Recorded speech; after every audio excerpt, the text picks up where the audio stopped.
जल्द ही आने वाले प्रभु यीशु मसीह के अति पवित्र और मधुर नाम में सबको जय मसीह की। प्रभु का धन्यवाद हो, प्रभु की महिमा हो। एक और नया दिन प्रभु ने हमें दिया है। आज का दिन यहोवा ने बनाया, हम उसमें आनंदित और मगन हो। आइए हम वचन में मनन करें। कोलोसियों की पत्री 3 अध्याय उसके 2 आयत। पृथ्वी पर की नहीं परंतु स्वर्गीय वस्तुओं पर ध्यान लगाओ।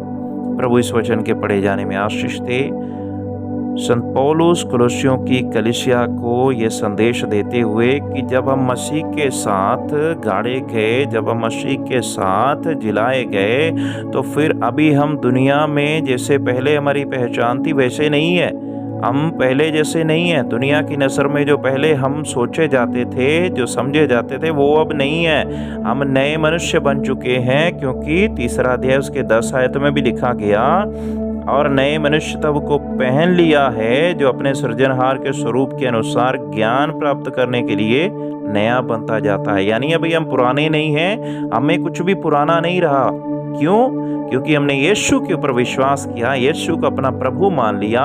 यीशु के ऊपर हमने अपना विश्वास लाने के कारण, यीशु को प्रभु मानने के कारण अभी हम पुरानी अवस्था में नहीं जा सकते।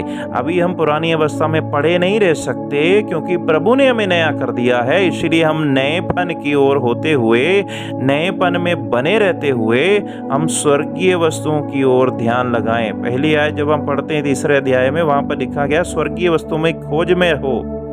और यहाँ पर 2 आयत में हम पढ़ते हैं ध्यान लगाएं। यानी कुछ ट्रांसलेशन इस प्रकार से कहते हैं, जो प्रभु के बातों को पसंद है, यानी जो जिसमें प्रेम है, उन बातों की ओर हम ध्यान लगाएं। जिसको हम पसंद करते हैं, इसी स्वर्गीय बातों की ओर हम ध्यान लगाएं।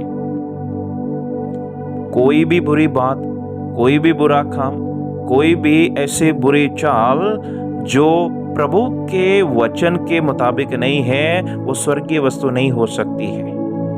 इसलिए यदि हम निंदा करते हैं, यदि हम बुराई करते हैं, यदि हम चोरी करते हैं, यदि हमारा अपवित्रताई में जीवन अभी भी बिताते हैं, तो हम स्वर्गीय वस्तुओं की ओर नहीं लगे हुए हैं, अभी भी हम सांसारिक वस्तुओं की ओर लगे हुए हैं। इसलिए प्रियो, वचन हमें यह कहता है, जब हमने विश्वास कर लिया, नया जीवन पा लिया, तो फिर हम उसी विश्वास और नए जीवन के मुताबिक अपने आप को बनाए रखें और उसी की खोज में रहें, उसी के ऊपर ध्यान लगाए रखें। यानी यीशु को हमने जब सब कुछ दे दिया है, तो फिर यीशु के ही अनुग्रह से उसी ओर हम लगे रहें, उसी ओर हम अपने ध्यान को लगाए रहें। स्वर्गीय वस्तुओं की ओर, स्वर्गीय आशीषों की ओर, स्वर्गीय अनुग्रह की ओर, स्वर्गीय वस्तुओं की ओर हम अपने ध्यान को, अपने मन को, अपने चित्त को हम लगाए रहें। यही प्रभु की इच्छा है, क्योंकि 3 आयत में लिखा गया, क्योंकि तुम तो मर गए और तुम्हारा जीवन मसीह के साथ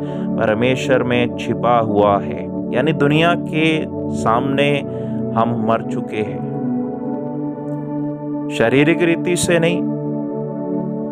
शारीरिक रीति से यदि कोई कहे ये मर चुका है, ये कैसे हो सकता है? नहीं, हम जिंदा हैं, लेकिन दुनिया की नज़र में, क्योंकि हम पाप के लिए मर चुके हैं, बुराई के लिए मर चुके हैं, अपवित्रताई के लिए मर चुके हैं, अशुद्ध कामों के लिए मर चुके हैं, बुराई करने के लिए, चुगली करने के लिए, निंदा करने के लिए हम मर चुके हैं। अभी हम जिंदा हैं तो सिर्फ जिंदा हैं पवित्रताई के लिए, जीवित परमेश्वर की सच्चाई के लिए, जीवित परमेश्वर के वफादारी के लिए, जीवित परमेश्वर के विश्वास योग्यता के लिए, जीवित परमेश्वर के अनुग्रह में बने रहने के लिए।